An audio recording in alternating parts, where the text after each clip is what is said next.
bá a ṣe sọ lánàá wípé a máa sọ̀rọ̀ nípa Suratul Quraish, Quran chapter 106 lénìí.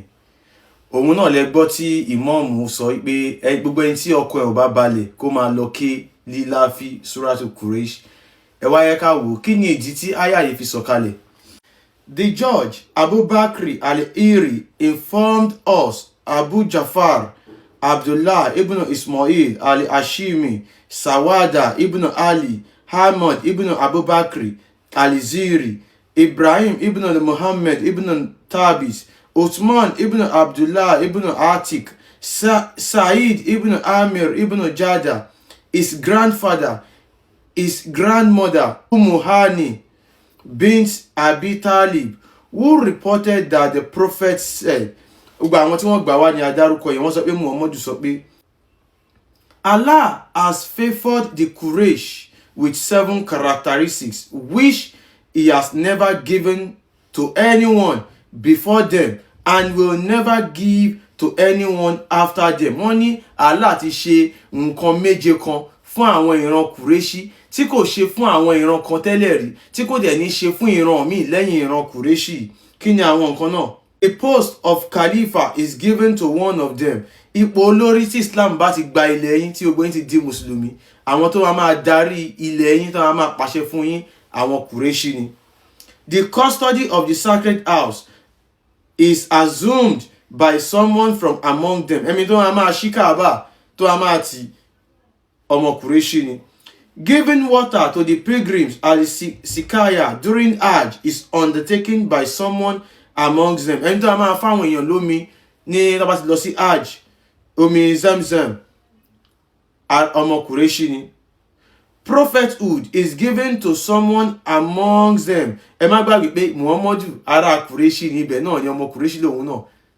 They were given victory over the army of Eliva nítorí pé wọ́n borí nígbà táwọn ìjọ elérin tí wọ́n fẹ́ wá wó Kaaba. Ó ti ẹ ká tiẹ̀ wo àwọn erin ní desert. Ṣó possible ṣá? But yẹ ká continue.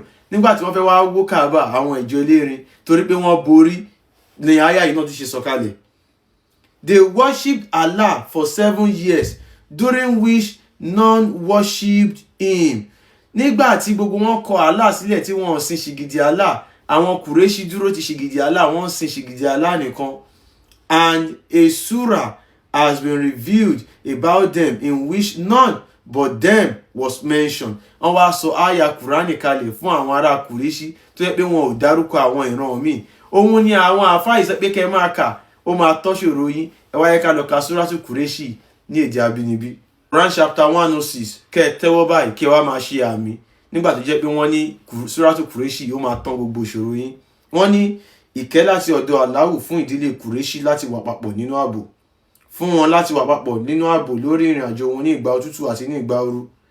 Nítorí náà ẹ̀yin ará Quraishi, ẹ máa jọ́sìn fún Allah Olúwa ilé Kaaba yìí, ẹni tí ó fún wọn ní jíjẹ ní àsìkò ibi, tí ó sì fi wọ́n lọ́kàn balẹ̀ ní àsìkò ìpayà. Nǹkan tó ní kẹ́ kà ní yíyan wá, ìtàn lásán ni. Àwọn ọmọ Quraishi ni wọ́n bá wí. Àwa ọmọ Oòduà, àwa ọmọ Yorùbá, a ò kì í ṣe ọmọ Quraishi. Ẹ̀sìn Islam wọ́n gbé wá láti wá fi ba ayé wa jẹ́ ni. Ẹ̀sìn Islam wọ́n gbé wá láti wá fi sọ wá di ọmọ Lárúbáwá ni. Ẹ̀sìn Islam wọ́n gbé wá láti wá fi kó wa lẹ́rú ni. Ìdí ni tó fi jẹ́ pé wọ́n ń pa orúkọ wa dà. Ẹ máa ráwọn àfà, wọ́n á máa tako gbogbo nǹkan lẹ̀ Yorùbá. Wọ́n tako orúkọ wa, wọ́n tako èdè wa, wọ́n tako àṣà wa, wọ́n tako Ọlọ́run Olódùmarè. Wọ́n fẹ́ gbé gbogbo nǹkan tó jẹ́ ti Lárúbáwá kan gbé fún wa, kan pa kádàrá wa dà sí ti Lárúbáwá. Ẹ dẹ̀ má gbàgbé, odò tó bá gbàgbé orísun, odò náà máa gbẹ ni. Àwọn àfà yìí wọ́n fẹ́ ba ayé wa jẹ́, wọ́n fẹ́ kó wa lẹ́rú fúnran Lárúbáwá torí wípé ọ̀pọ̀lọpọ̀ wọn ń gba owó láti ọwọ́ Lárúbáwá. Ẹ̀yin ọmọ Oòduà ẹ jí o. Allah kò kí ń ṣe Ọlọ́run Olódùmarè. Kò sí nǹkan tó kàn wá pẹ̀lú Islam. Irọ́ lásán ni. Allah èrè lásán ni, kò lè sọ̀rọ̀. Gbogbo ọ̀rọ̀ tá ka yìí, ìtàn yìí, Muhammadu lásán ló ń sọ. Ó wá ń sọ wípé Jibril sọ pé Allah sọ pé paracetamol 10 naira ó lágbára ju Allah lọ. Allah kò kí ń ṣe Ọlọ́run Olódùmarè. Olúwa ilé Kaaba ni. Mo sọ yìí mo dúró. Ó dìgbà.